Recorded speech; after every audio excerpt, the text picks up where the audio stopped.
جس طرح اللہ پاک نے ماں باپ بہن بھائی کے حقوق رکھے ہیں،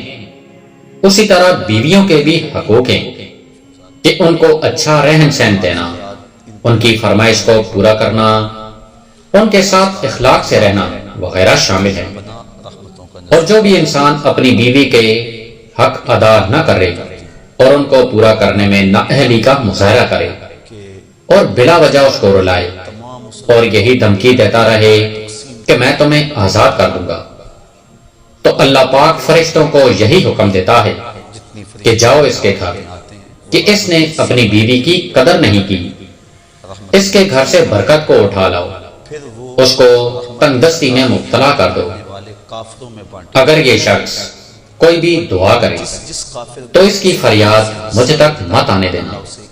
اور اس کو اس وقت تک یہ چیزیں دور رکھو کہ جب تک یہ بیوی سے معافی نہ مانگے اور وہ معاف نہ کر دے، یہ جب تک اس کے حقوق ادا کرنے کی پوری کوشش نہ کرے، اس کی کوئی فریاد مت سنو۔ پیارے نبی پاک صلی اللہ علیہ وآلہ وسلم کا ارشاد مبارک ہے کہ دنیا میں 3 چیزیں ایسی ہیں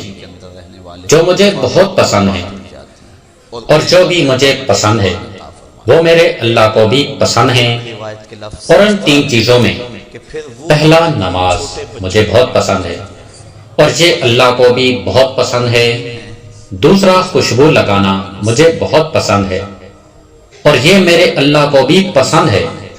اور تیسری چیز نیک عورت یا بیوی مجھے پسند ہے،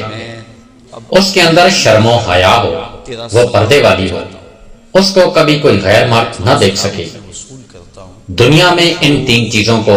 ہمارے پیارے نبی پاک صلی اللہ علیہ وآلہ وسلم نے پسند فرمایا، اور ہم ان کی نعمتوں کی قدر نہ کریں تو یہ ناقدری کہلاتی ہے۔ اللہ پاک ہم پہ کس طرح اپنی رحمتیں کریں۔ آپ کو چاہیے کہ جہاں تک ہو سکے اپنی بیوی کا حق ادا کریں، کبھی اس پہ بلا وجہ دباؤ مت ڈالیں کہ ایک وہی تو ہوتی ہے جو تمہارے پورے گھر کو سنبھال کر رکھتی ہے، کبھی کسی کام میں کام چوری نہیں کرتی، ہر کام دل سے کرتی ہے، یہاں تک کہ گھر کو صاف رکھنا، بچوں کا خیال رکھنا، کھانا بنانا، سب کچھ وہ اکیلے کرتی ہے، اور تمہارے کپڑے تک دھو کر استری کر دیتی ہے۔ اگر یہی کام تمہیں باہر کسی سے کروانا پڑ جائے تو ایک کام کے ہزاروں پیسے لیتے ہیں، اور وہ بیوی سب کام اپنی خوشی سے کرتی ہے، کبھی گلہ تک نہیں کرتی۔ اس لیے ہمیشہ اس کی قدر کریں، اس کی بھی سنیں، اس کا بھی خیال رکھیں، اس کا بھی حق ادا کریں، اس کی بھی مانیں، پھر دیکھیں آپ کا گھر دنیا میں ہی جنت بن جائے گا۔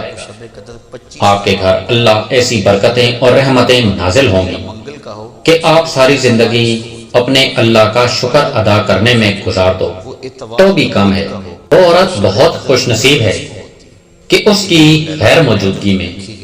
اس کا شوہر اس کے لیے بے چین ہو۔ جو انسان اچھا ہو اور ایک دوسرے کو سمجھنے والا ہو، وہ کبھی ایک دوسرے کے جذبات سے نہیں کھیلتے۔ میاں بیوی کا رشتہ کبھی مقابلے کا نہیں بلکہ محبت کا ہوتا ہے۔ اگر یہ مقابلے ہونا شروع ہو جائیں تو یہ رشتہ خاک میں مل جاتا ہے۔ شوہر اپنی بیوی کی تعریف کم اور اس کا احساس زیادہ کرے کہ احساس بھی بیوی کے لیے کسی نعمت سے کم نہیں ہوتا۔